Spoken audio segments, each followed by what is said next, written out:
Hey, what's up, guys? Alright, so this week's chapter really was kind of light on content. Like, there wasn't a lot of action in the chapter, but at the same time, actually did set up and explain a few things that actually got me really excited for the future of this arc. Like, at the end of the chapter, they actually set up a big rematch that I am actually really looking forward to. I should have expected it coming with with the character that's involved in the rematch, but at the same time, I did not.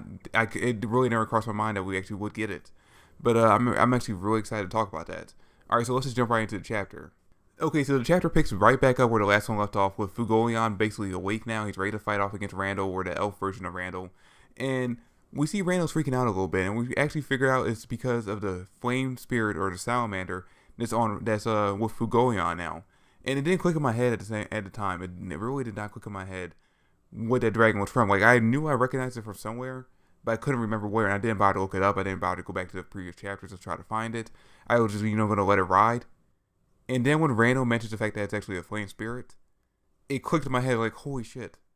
That salamander is the same one Fauna used to have back when she was a member of Third Eye. Like, we actually see her use it during the whole witch arc. In fact, Leo, I think, even mentions during the chapter that he remembers Asta talking about the fact that there was a flame spirit dragon that he fought against, and it kind of, at the end of the fight, it kind of just disappeared. And I think that's the reason why it didn't click in my head that this is the same, salamander. Because when we saw Fauna using it, and it disappeared during the witch arc, I didn't think it actually disappeared. I just figured, since the fight was over, it kind of just vanished. But now it seems like, since she was no longer a member of Third Eye's Eye, she was no longer an elf, the spirit no longer chose her as its avatar or its owner, or whatever the spirits do. But it's kind of weird if that's the case. If it's because she was no longer an elf, as the reason why the flame spirit salamander no longer chose her as his owner, then why would he choose Fugoleon as his owner? Because Fugoleon is not an elf. And the only reason why I can think of is basically, maybe the spirits aren't really on board with the elf's plans. Fugoleon even mentions that it's because of Salamander that he was actually able to wake up.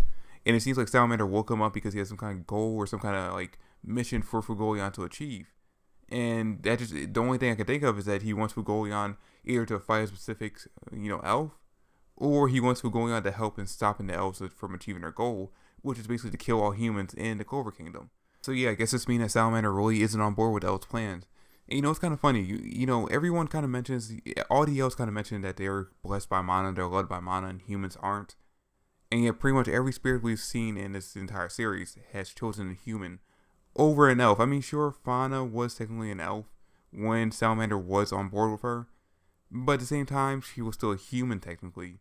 And we even see, despite the fact there's all these elves around, Salamander chose Fugoleon over all of them to be his host, to be his owner. So it just goes to show you that, really, are the elves really that led by mana? Spirits are basically the embodiments of mana, and yet they keep choosing humans over everything else. So, it got me questioning that.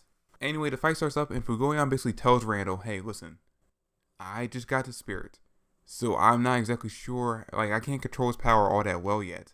So I'm going to need you to do something for me. I'm going to need you to do everything you can to survive this first attack. And then he just fucking destroys Randall right there on the spot with one. He literally one-shots Randall. It's to the point that it not only breaks through, the elf's mana that usually can block or keep people from using their own magic against him. It breaks through Randall's air magic. And it gets to the point where Fugoleon has to use his own flame-resistant magic to keep Randall alive. So that just goes to show you how powerful he is. This is the guy that was wiping the floor for all the Crimson Lions before this. And Fugoleon one-shotted him. And it's damn. Fugoleon earlier on in the series was already regarded as one of the strongest captains beforehand. And then when he lost his arm, you think, oh, well, I guess he's that much weaker now. But now it's he's awake now, he's fighting, and it seems like he's just that much more powerful than he originally was.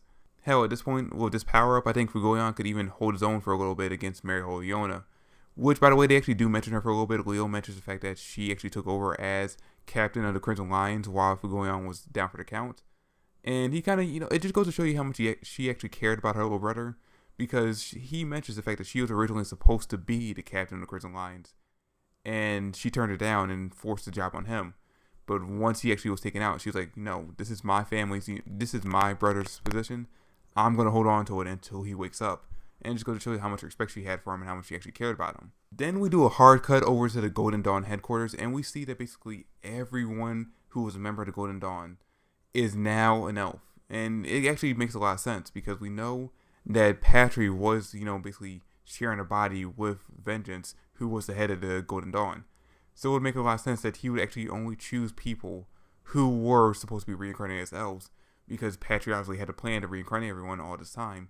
So why would he surround himself with enemies when he could surround himself with people who would be his allies? It actually makes a lot of sense that, only people who were trying to become Magic Knights who were supposed to be reincarnated who would be accepted as members of the Golden Dawn. We see a few faces that I'm not really familiar with in the Golden Dawn members. I mean, I'm sure we weren't introduced to them beforehand, but we were. I just kind of forgot about them because they weren't really that important. But who is important that actually ends up showing up, and we see that he actually is a member of the elves now, is Langris. Now, I already knew ahead of time that Langris wasn't going to be an elf, and it's because of the whole guidebook that Black Clover came out with a few months ago. That kind of spoiled it for me. With the same thing with, what happened with Charlotte. I knew ahead of time that she was actually going to be an elf. So it wasn't that surprising when I saw it. But what was surprising was the fact that Finral is now awake. So basically, right after Langris actually gets done declaring war on the entire Clover Kingdom, we actually do a hard cut over to Finral's hospital bed, and we see Yami kick him out of bed to wake him up, which, it's kind of funny. The two of them always had this kind of, dynamics between the two of them where Yami basically abuses Finral, and Finral still kind of respects him in some way, but still hates him on low key for it. But anyway, as soon as Finral actually wakes up, Yami tells him, hey, listen, I know you can sense that non-human mana that's basically all over the capital. We need you to get up and actually start helping out in this fight. So, get to it. And Finral, it just goes with his character development. Finral, as soon as he wakes up, he's on board with helping out in the fight. He's no longer the scared guy who wants to run away from everything anymore. He's now a guy who's actually willing to help out and fight.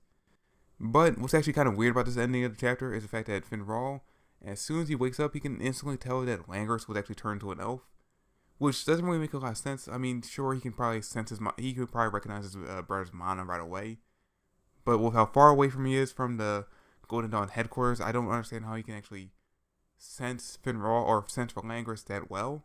But yeah, that's just a little tidbit I caught up at the end of the chapter that it really didn't make a lot of sense in my head. But anyway, that's pretty much where the chapter ends, and I'm actually really excited to see what happens in the future of this arc, because we are setting up a rematch between Finral and Langris, and I did not see this rematch coming at all. Now, it's actually going to be kind of interesting to see how it goes out, because Finral he lost to Langris before Langris became an elf. And now that Langris is an elf, he's that much more powerful. And it doesn't matter that Langris, the elf Langris, doesn't remember the fact that Finral and him are brothers, and he doesn't have that, deep hatred or resentment for Finral for that reason. He still hates Finral because he's a human. And on top of that, he's of royal blood. So he's gonna, go at Finral with all his power, and I don't see how Finral can actually win this fight. Now, it's gonna come down to Finral if he can actually reach to Langris, if there is some kind of connection between him and Langris on a brotherly love level that Finral can actually reach to and actually get Langris to, fight for control of his body. But I don't really see that happening, so I'm guessing this is gonna be another instance for Asash to come in, and it's gonna be him and Finral and probably Vanessa, the three of them teaming up again, like we saw them go against Veto. But that's it for the chapter, that's it for the review. Thanks for watching, I hope you enjoyed. If you did, drop me a like, subscribe to the channel, I would greatly appreciate it. Comment down below your thoughts and theories, and I'll catch you guys later. Peace.